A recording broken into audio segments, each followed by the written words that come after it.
Rules for a Knight by Ethan Hawke. Chapter 2. Humility. Never announce that you are a knight. Simply behave as one.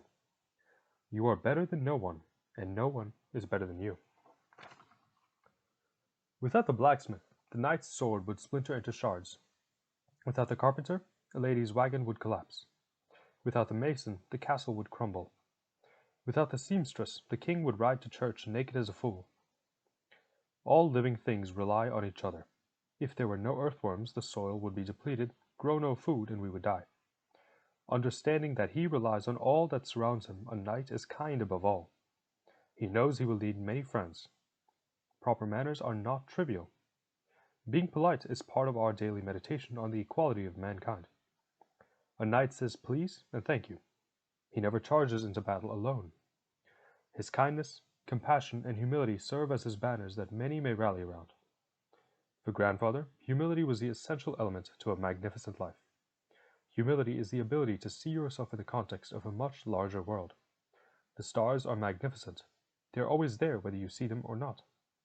Aspire to be like the soil after the March rains, wet, open, and receptive. Be humble or get humbled, grandfather would say. A knight is never so arrogant as to think he has nothing left to learn. He loved talking to me while we would ride horseback on one of his various errands, almost teaching himself as he was teaching me. When people speak, listen. This was a point he would consistently stress. As much as you like to be heard and understood, so does everyone else. As the youngest child of a wealthy family, he had witnessed most of his brothers and sisters destroyed by a false sense of entitlement.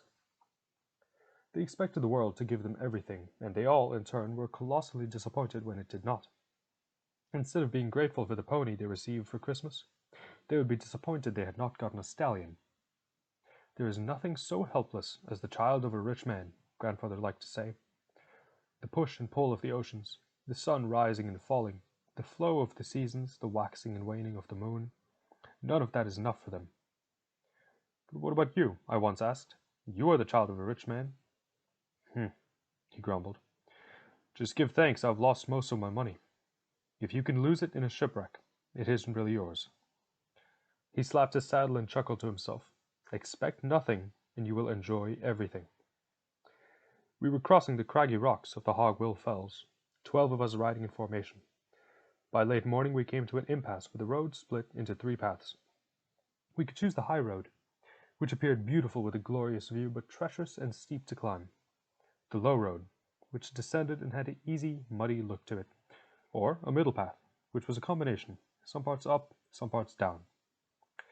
Grandfather led us along the center path. When unsure of my footing, I've always been served by remembering that choice. My pony ambled close behind grandfather's stallion, Triumph. What was the wisest thing you ever heard King Henry V say? I asked. In those early days, I couldn't stop asking questions. Modest success, he answered. What do you mean? The last time I saw the great king, I was only 16, and he said to me, I wish you modest success. I don't understand. Neither did I. Grandfather winked. Continuing on that spring morning, we went up and down the meandering path until our horses grew thirsty. Abruptly, grandfather stopped at the bank of the clear Hogwill River. He pointed down at some minnows. See how freely those fish swim and dart about? See how happy they are? He just watched the shivering silver minnows and chuckled to himself. In those early days of assisting him, I often wondered if he might just be a crazy old man. He was certainly eccentric. Since you are not a fish, I asked, gently prodding him, how do you know what makes fish happy? The rest of the men behind us laughed, and I swelled with an impertinent pride. Since you are a squire and I am a knight, grandfather returned the volley, how do you know that I do not know what makes a fish happy? Yes, that's true, I continued, but since I'm a lowly squire and cannot possibly know what a distinguished knight like yourself must know, doesn't it follow that you, a knight, cannot know what a simple fish feels? The men chuckled their approval at my rising confidence. Wait a minute, grandfather said, dismounting Triumph, and suddenly taking off his boots and socks. Let's get back to the original question. You ask, how do I know what makes fish happy?